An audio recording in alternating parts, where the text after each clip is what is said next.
Next case that we will hear this morning is State of Ohio versus Noah Conley. Case number 18CA011314. Mr. Conley is represented by Attorney Donald Gallick. He has waived his oral argument for today. So Mr. Murphy will be arguing on behalf of the state, and you will have 15 minutes. Thank you, Judge. Once again, just for the record, Brian Murphy, Assistant Prosecuting Attorney, Lorain County Prosecutor's Office. I wanted to at least appear before the panel because I thought that the brief that Mr. Conley, the appellant, submitted was the arguments made were so not in line with what the transcript and the record shows in this case that I wanted to make sure that this panel had any questions regarding this record, that they were answered. I'll be brief, but the first point that Mr. Conley makes is a plain and gross mischaracterization of the record. When he claims that the trial court accepted his pleas of guilty before explaining his criminal rule 11 rights, that he was giving up by pleading guilty. The record is extremely clear that about the last thing that the trial court judge did was accept the guilty plea. And in fact, before doing so, the last thing that the judge did during that colloquy is ask Mr. Conley, do you still wish for me to accept the guilty plea? Mr. Conley clearly offered the pleas of guilty to start the hearing,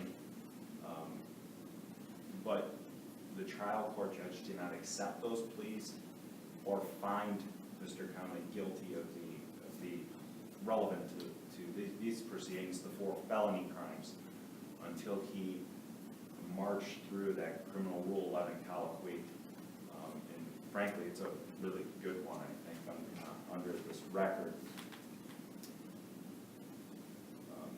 Twice in the brief, I'll just point out the last thing for this first point. Mr. Conley says the trial court appeared to accept his guilty pleas before engaging in a plea colloquy. I mean, appeared, he's hedging on his own main argument. Either did or he didn't.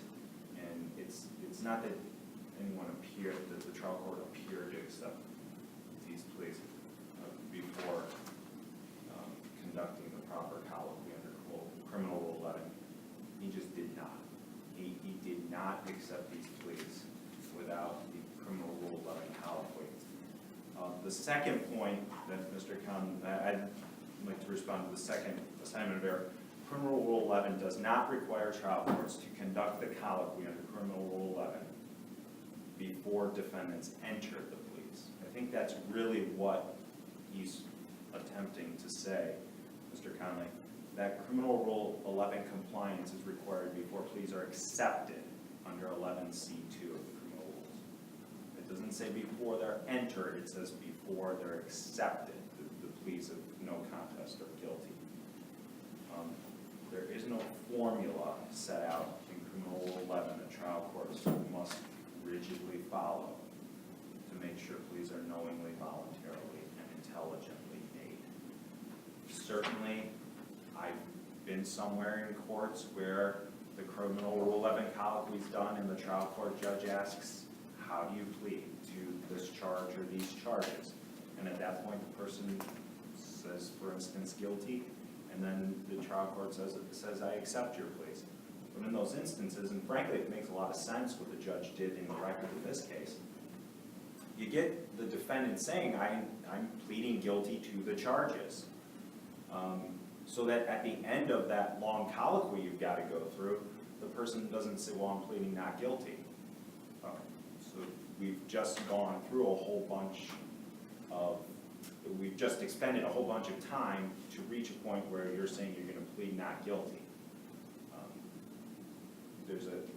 How do you intend to plead guilty? Or how do you plead to these charges guilty? You go through the criminal rule 11. I mean, there is a difference between what you just said. how do you intend to plead as. Oh, and that's why I how do you changed it. I strike the intent to plead. How do you plead? A judge might, guilty.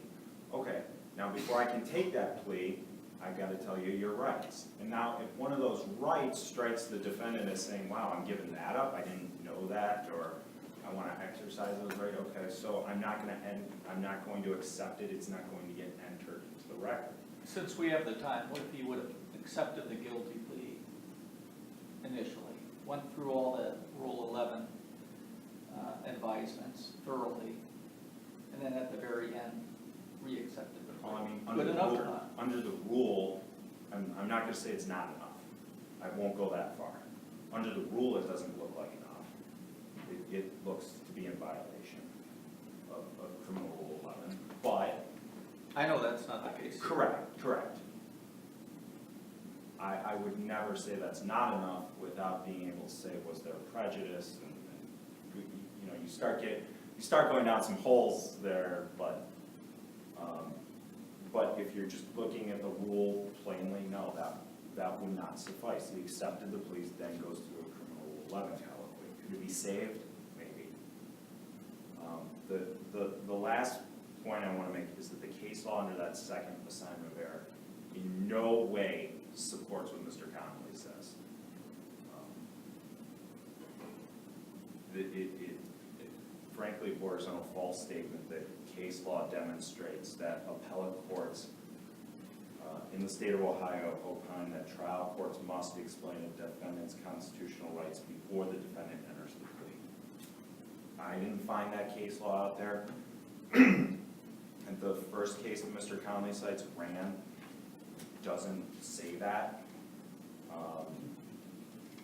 Because again, the Rand court framed the issue the wrong way. The Rand court said whether a defendant's criminal rule 11 hearing occurred before he entered the plea, which is not accurate under the rule.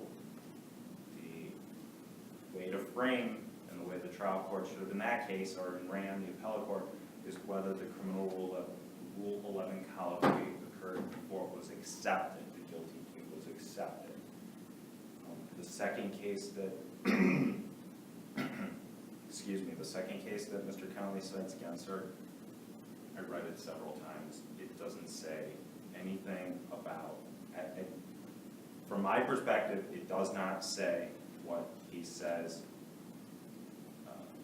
regarding when the guilty plea, when the order in which things must occur at a change of plea here. I mean, the 11th district, one case has cited against her since. It would amaze me that it could say something so really structurally significant and only be cited once and not for the holding that Mr. Conley claims. If the court doesn't have any questions, I have nothing further for it. We just ask that you affirm that.